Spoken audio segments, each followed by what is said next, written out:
प्रियंका रात के अंधेरे में हाथ में लोटा लेकर खेत में जा रही है। अरे बाप रे, कितना अंधेरा है, ये मैं कहाँ आ गई, कितनी बदबू आ रही है चारों तरफ से। तभी उसकी सौतन सावित्री ने उससे कहा, शहर की हूँ ना, इसीलिए इतने नखरे हैं तुम्हारे, मुझे तो कब से ये सब सहना पड़ रहा है। प्रियंका चुप हो गई। अंधेरे में वो और उसकी सौतन शौच करने के लिए बैठ गए। तभी उनके ऊपर टॉर्च की रोशनी आकर गिरी। सावित्री और प्रियंका चौंक गयी। प्रियंका बोली, कौन है वहाँ? प्रियंका डर गई। किसी ने उसको इस हालत में देख तो नहीं लिया। उसे बहुत शर्म आई। बचपन से वो शहर में पली बड़ी है। उसने कभी नहीं सोचा था कि उसकी शादी गांव में होगी, लेकिन बेचारी को क्या पता था कि कॉलेज में उसे एक गांव के लड़के से प्यार हो जाए। वो पहले दिन कॉलेज गई और उसी कॉलेज में राजीव का भी एडमिशन हुआ था। राजीव को देखते ही प्रियंका के दिल में घंटी बजने लगी। प्रियंका मन में, अरे यार, वो लड़का तो बहुत ही हैंडसम है, पहली नजर में मुझे उससे प्यार हो गया है। राजीव भी प्रियंका को देखकर हंसने लगा। राजीव मन में, लड़की कितनी खूबसूरत है, काश इस लड़की से मैं शादी कर सकता, लेकिन वहाँ गांव में मेरी शादी हो चुकी है। नहीं, इस लड़की को ये नहीं बता सकता। राजीव की शादी बचपन में ही हो गई थी। सावित्री भी तब बहुत छोटी थी। राजीव के गांव में ऐसा ही होता था, लड़के के साथ लड़की की बचपन में शादी करवाई जाती थी ताकि बड़े होकर उसका मन बाहर न लगे, लेकिन यहाँ तो राजीव का मन कहीं और ही लग गया था।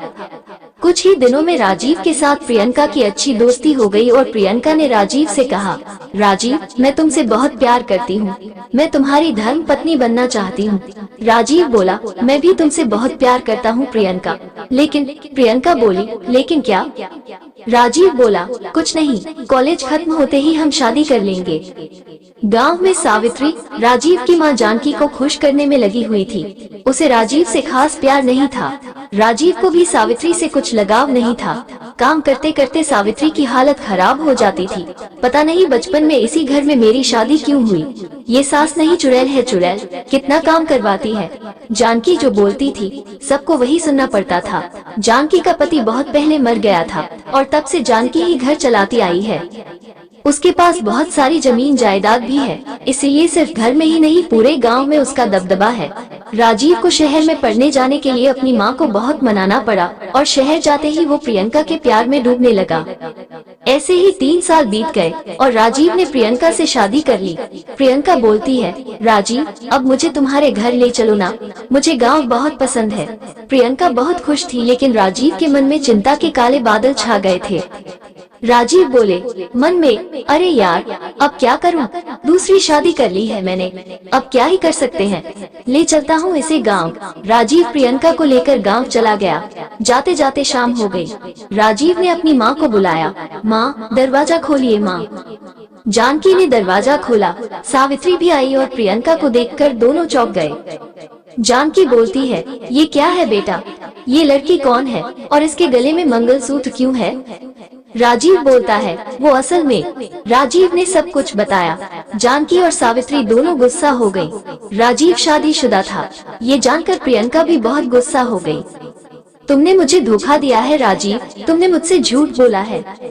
राजीव बोला, नहीं प्रियंका, मेरी बात तो सुनो। राजीव ने प्रियंका को समझाया है कि वो सावित्री से प्यार नहीं करता और सावित्री के साथ उसकी शादी बचपन में ही हो गई थी। तब जाकर प्रियंका ने रोना बंद किया। जानकी ने प्रियंका को स्वीकार कर लिया, लेकिन तभी प्रियंका का पेट दर्द करने लगा। प्रियंका बोली, राजीव, तुम्हारा बाथरूम किस तरफ है? राजीव कहता है, बाथरूम तो नहीं है। प्रियंका बोली, नहीं है मतलब, मुझे शौच करने जाना है। तुम लोग शौच कहाँ करते हो? सावित्री बोली, खेत में चलो, मैं तुम्हें ले चलती हूँ। ये सुनकर प्रियंका को जैसे हार्ट अटैक आ गया। खेत में मतलब मुझे भी खेत में जाना होगा? सावित्री बोली, हाँ, अब गांव की बहू बनकर आई हो तो इतना तो करना ही होगा, ये तो तुमको पहले ही सोचना चाहिए था। जानकी बोली, बड़ी बहू, ले जाओ इसे खेत में। सावित्री प्रियंका को खेत में ले गई। चारों तरफ अंधेरा ही अंधेरा था। प्रियंका को बहुत डर लग रहा था और बोली, मुझे बहुत डर लग रहा है दीदी। सावित्री बोलती है, पहली बार है ना, इसीलिए धीरे धीरे आदत पड़ जाएगी। अब कपड़े उठाकर बैठ जाओ। शौच खत्म होने के बाद इस लोटे के पानी से धो लेना। प्रियंका ने जैसे तैसे करके शौच कर लिया, लेकिन उसे बहुत ही गंदा लगा। वो दोनों लौट आए। रात को प्रियंका ने राजीव से कहा, सुनो, क्या घर में एक शौचालय नहीं बना सकते? राजीव बोला, अरे नहीं नहीं, ये गलती से भी माँ के सामने मत कहना, वो बहुत गुस्सा हो जाएंगी। प्रियंका बोली, लेकिन क्यों, इसमें गुस्सा होने वाली क्या बात है। राजीव बोले, वो सब गंदे काम घर में क्यों करना, घर अपवित्र हो जाएगा, उससे अच्छा बाहर से करके आओ। ये सुनकर प्रियंका को बहुत बुरा लगा। तभी सावित्री वहाँ आई और बोली, अरे मेरी सौत, कितनी मासूम है तू, इस गांव में ऐसा ही होता है। प्रियंका बोलती है, दीदी क्या आपको इससे तकलीफ नहीं होती। सावित्री कहती, तकलीफ तो होती है, लेकिन क्या करूँ, छोड़ ये सब। सुन, मैं सुबह 4 बजे सूरज उठने से पहले तुझे बुलाने आऊंगी और फिर दोनों मिलकर शौच करने चलेंगे। प्रियंका सो गई, उसे पूरी रात नींद नहीं आई। 4 बजे सावित्री ने प्रियंका को बुलाया और दोनों शौच करने चले गए। उसी वक्त गांव के बूढ़े रामलाल को भी प्रेशर आ गया। ओहो, ये भी ना कभी भी प्रेशर आ जाता है। अब चलो खेत में। रामलाल खेत में गया। प्रियंका और सावित्री अभी अभी शौच करने बैठी थी। प्रियंका को देखकर बूढ़े की आंखें चमकने लगी। ये लड़की नहीं आई है, लगता है, देख के तो लग रहा है कि ये शहर की है। वाह वाह, शहर की लड़की को इस हालत में देखकर तो मुझे मजा ही आ जा रहा है।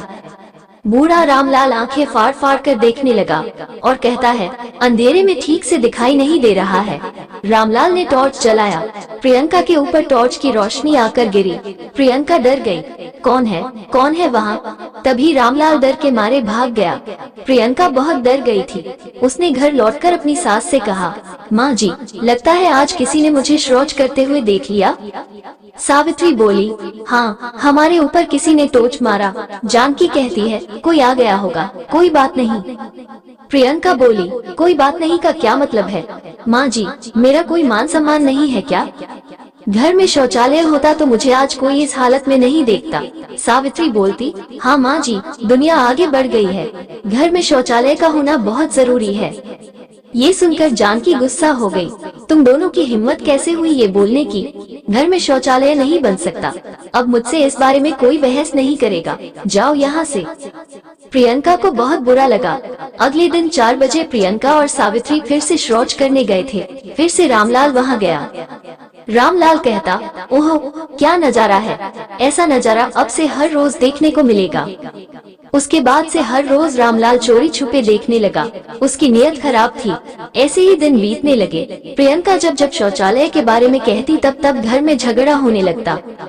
राजीव बोला, प्रियंका, मैंने कितनी बार कहा है कि माँ से शौचालय के बारे में कोई बात नहीं करना। मुझे भी पता है कि घर में शौचालय का होना बहुत जरूरी है, लेकिन ये घर माँ का है, वो जो बोलेगी वही तो होगा ना। प्रियंका छुप छुप कर रोने लगी। सावित्री ने उससे कहा, बहन, मुझे पता है कि ये तेरे लिए बहुत मुश्किल है, लेकिन क्या करें, हम औरतों को ये सब झेलना पड़ता है। चुपचाप सब कुछ मान लेने में ही हमारी भलाई है। प्रियंका बोली, नहीं, मैं ऐसे नहीं रह सकती, मैं मायके जा रही हूँ। ये बोलकर प्रियंका घर छोड़कर चली गई। जानकी कहती, जा रही हो ना, बस अब कभी लौट मत आना यहाँ। प्रियंका मायके चली गई। उसी दिन रामलाल ने एक फोन खरीदा। कल सुबह मैं उस लड़की की तस्वीर खींच लूंगा इस फोन में और जब चाहे देखूंगा। लेकिन प्रियंका जा चुकी थी। सुबह के 4 बजे जानकी को प्रेशर आ गया। जानकी शौच करने खेत में चली गई। तभी रामलाल वहाँ फोन से तस्वीरें खींचने लगा। रामलाल ने देखा, ये तो जानकी है, वो लड़की कहाँ गई? रामलाल तस्वीरें डिलीट करने लगा, लेकिन उसे फोन यूज करना तो आता ही नहीं था। डिलीट ना करके उसने गलती से वो तस्वीरें गांव के सभी लोगों के फोन में भेज दिया। लोग देखकर बोले, अरे ये तो जानकी की तस्वीर है, वो भी शौच करते हुए। सुबह हो गई। जानकी जब घर से बाहर निकली तो देखा आसपास के सारे लोग उसे देखकर हंस रहे हैं। जानकी बोली, अरे ये लोग मुझे देखकर हंस क्यों रहे हैं, अजीब है। तभी राजीव दौड़ते हुए आया और अपने फोन में से वो तस्वीर जानकी को दिखाई। माँ, किसी ने आपकी तस्वीर खींचकर वायरल कर दिया है। जानकी बोलती है, हाय हाय, ये क्या हुआ, मेरी तो इज्जत ही लुट गई। सावित्री कहती, माँ जी, प्रियंका बहन की बात मान लेती तो आज ये दिन ना देखना पड़ता। जानकी बोली, हाँ बड़ी बहू, तुमने सही कहा, घर में शौचालय का होना बहुत जरूरी है, मैं आज ही इंतजाम करती हूँ।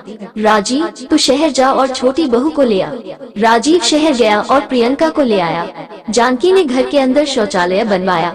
जानकी ने प्रियंका से माफी मांगी। प्रियंका भी शौचालय देखकर बहुत खुश हुई। उसके बाद सभी खुशी खुशी रहने लगे।